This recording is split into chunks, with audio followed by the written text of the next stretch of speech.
This is Durban Network.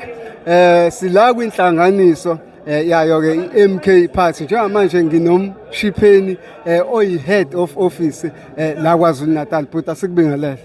Angibonga ngibingelele baba. Angibingelele. Yazi ya powerful inkulumo okade uyithula lapha phambili kweinkumbi zabantu noma abalandeli beMK Party.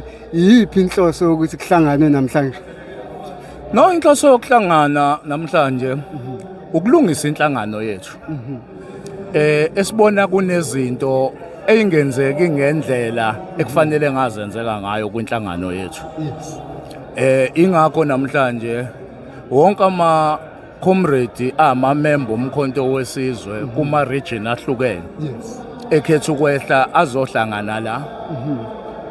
Ngethemba lokuthi besoba nobuholi obuqhamuka kwiPTT kuzozwa amalungu omkhonto wesizwe ukuthi akhala ngane kuma region awo, kuma sub region nakuma zone, up to kuma ward nama VD. Ngoba uNxamalala uthembisa abantu ukuthi umkhonto wabo and umkhonto kufanele bawugade and umkhonto kufanele bawuvikele ngoba ithemba lokugcina lo muntu omnyama. Ingakho ke amalungu omkhonto wesizwe ekhetha ukuzohlangana la. Nathi ke njengamasosha ngusekela sihlalo wamasosha kwaZulu Natal. Yes. Enye ye task engisayinikiwe okwesikhashana kumkhonto wesizwe. Exactly.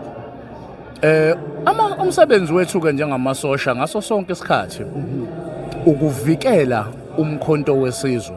Exactly. Ukuvikela ubuholi nama members omkhonto wesizwe. Ingakho nike nibona isikhathi esiningi la khona uNxamalala amasosha omkhonto wesizwe ahleze khona. Exactly. Ngoba kuumsebenzi wawo ukugada lo mkhonto. Nawo ke namhlanje ngoba nawane into eziningi ayibonayo ehamba ngendlela ekungayona.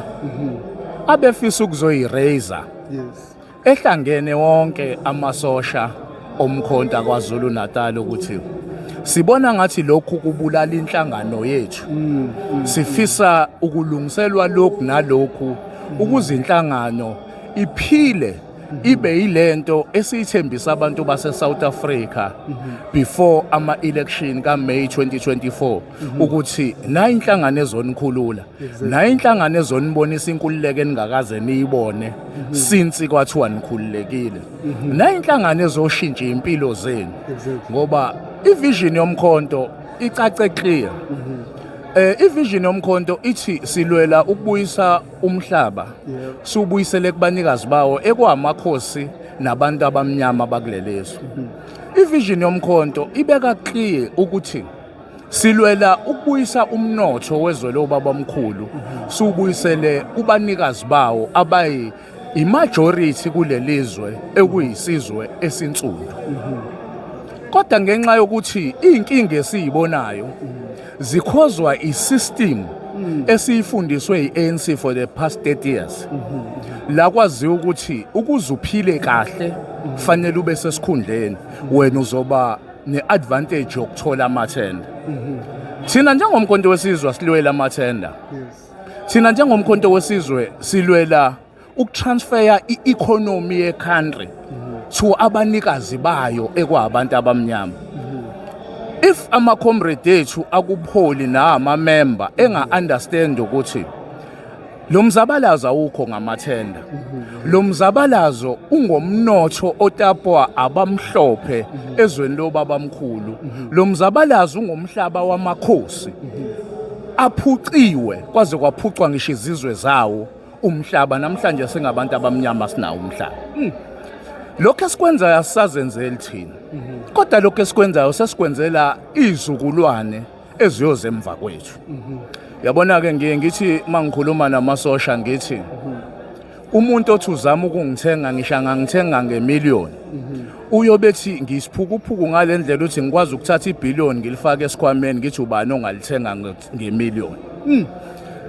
Into esiyilwelayo amazillion angabashintsha impilo zezwe lethu, impilo zabantu abamnyama atapwayo kulelizwe.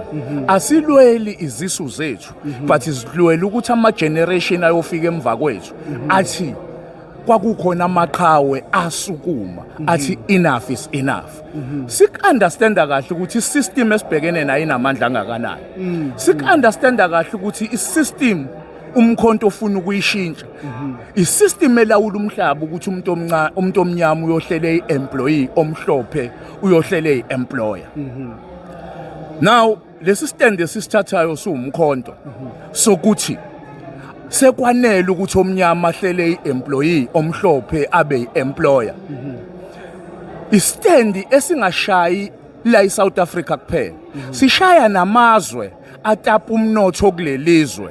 Igolide la silikhipha li raw lishone phesheya, asil purify, asil design, asil manufacture. Sivula amathuba omsebenzi kwamanye amazwe. Umkhonto wesizwe uthi konke akwenzeke eSouth Africa ukuze sivula amathuba kubantu base South Africa. Kuhlasela ke kumazwe angaphesheya. Ingakho all foreign intelligence agent egcwele eSouth Africa nezikhwama ezigcwele imali ukuzodestroy umkhonto wesizwe. Ngoba umkhonto ufuna ukubaphuca iqatha asebelidle iminyaka namakhulu eminyaka. Manje ukuqhamuka komkhonto uzobaphuca lelo qatha. Bese becabanga ukuthi sonke silula ukuthengeka. Asilula ukuthengeka. Isizathu sokuthi sijoin umkhonto wesizwe military, we were willing to die for izwe lethu. We were willing ukulwa until our last blood of our last drop of our blood for ukhulula umuntu omnyama. Thina njengamasosha sizoqedela esingakuqedanga futhi akukho kuzoshintsha. Ayikho threat ezostraightnish, akukho ukukhulunywa kabi okuzostraightnish. Sizoma kwivision kanqamalala ekuyivision yomuntu omnyama ukuthi akhululeke. Ngamafishane yilokho ebesikuhlanganele sizokhumbuzana ukuthi yini eyasenza siba amalunga omkhonto wesizwe and sizowugada kanjani umkhonto wesizwe. Besihlanganele lokho namalunga omkhonto wesizwe. Okunye okuvezile lapha Mshipheni indaba yokuthi kubukeke ngathi kunabantu abagcina besusa abantu okuwukuthi babe khona umkhonto mawuqala. Mhlawumbe sicela usicacisele lapho ukuthi abantu abagcina sebengena ngesikhwepha sokuthi bafuna ukugamandela izikhundla ezithize. No, lento ingozi ngoba iwuhlelo olakhiwe ukuthi even if umkhonto uwina la komasipala kodwa umkhonto awungawini ngabantu babo abagenuine. Labantu abasukume ngalesikhathi ukugqoka iskipa somkhonto wesizwe ubukwa njengesitha.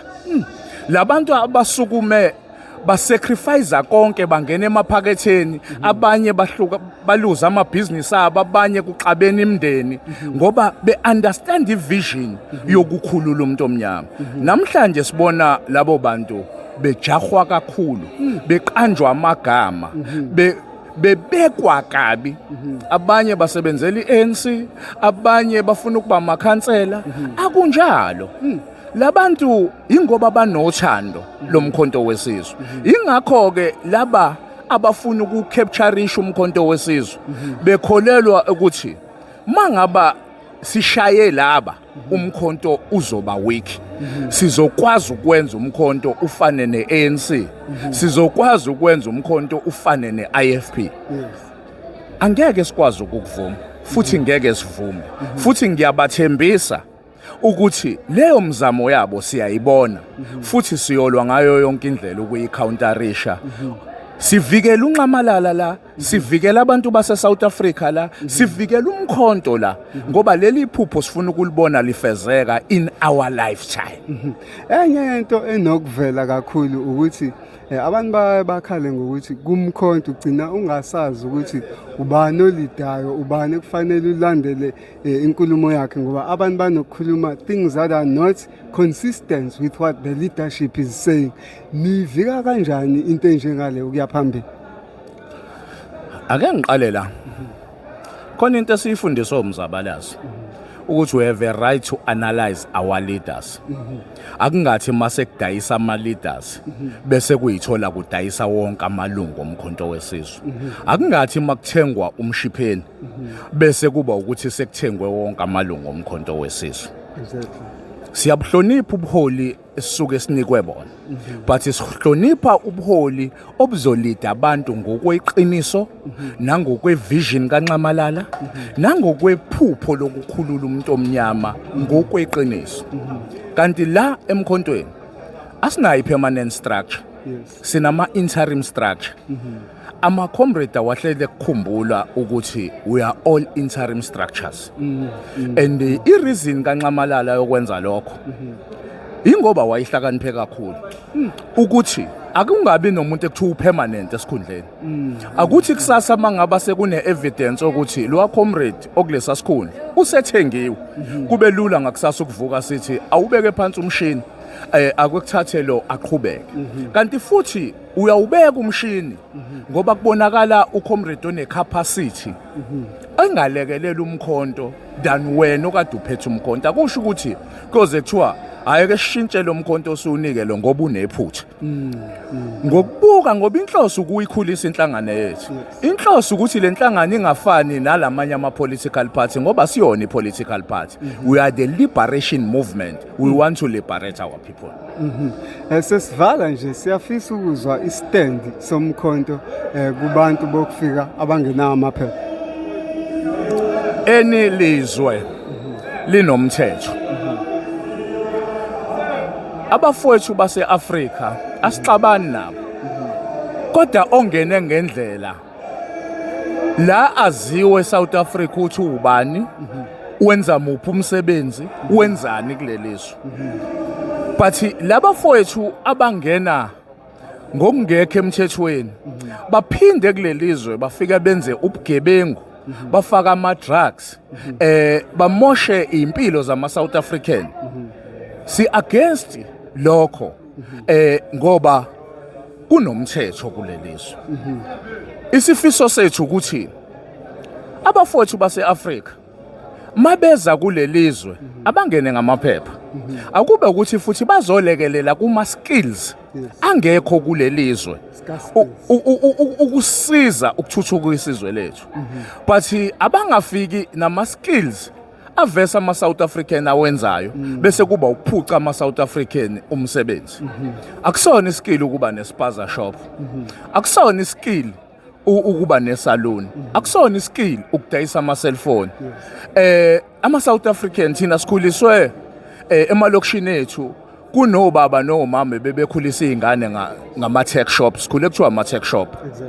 And kunabantu namhlanje abayizinto ezinkulu because of leyo mzamo yobaba nomama. Namhlanje ama South African awusawaboni enza leyo ephilisa imndeni yawo ngaleyo ndlela ngoba yonke lo msebenzi sifike yathathwa abokufika abangekho emthethweni kulelizwe. Siyafisa ke kuhulumeni nomkhonto ukuthi mhla uhulumeni nomkhonto uthatha ukuconsider ukukhala kwabantu base South Africa. Ngakho konke okwenzakalayo ama drugs agcwele kulelizwe aphathwa kakhulu abantu bokufika. Ubugebengu obenzeka kulelizwe ekutholakala kakhulu kuinvolveka abantu bokufika. A comrade wethu or an African oqhamuka ngaphandle ozolekelela ama-Afrika ukuthuthuka izizwe lakhe ngeke azenze zonke lezi zinto esikhala ngazo. Kusho ukuthi ngamafishane asinayo inkinga yabangene ngokusemthethweni but sinenkinga yabangangenanga ngokusemthethweni ngoba kwenza kube lula for bona ukwenza ubugebengu. Last question, so thinta geopolitics kancane. Sokhumbula ukuthi njengamanje kunempi ekhona phakathi kwejoint ya Israel neAmerica behlasela izwe lase-Iran. South Africa sokhumbula ukuthi there's a split within the GNU whereby EDA is supporting Israel whereas the ANC is supporting the Arab land for which Iranians are belonging in the Arab land. Kuthini ukuphawula kweni ngale split lesi? Nokuleso simo angikwazi ukuphawula until iorganization iphawula. because sino spokesperson kwi-organization omele ukuphawula izimo eziyistand se-organization. Kuleso simo ngicela ukuyidedela kuComrade uNhlamulo Ndlela until ayiphawule. Sibonga ngesikhathi sakho. Ngiyabonga kakhulu.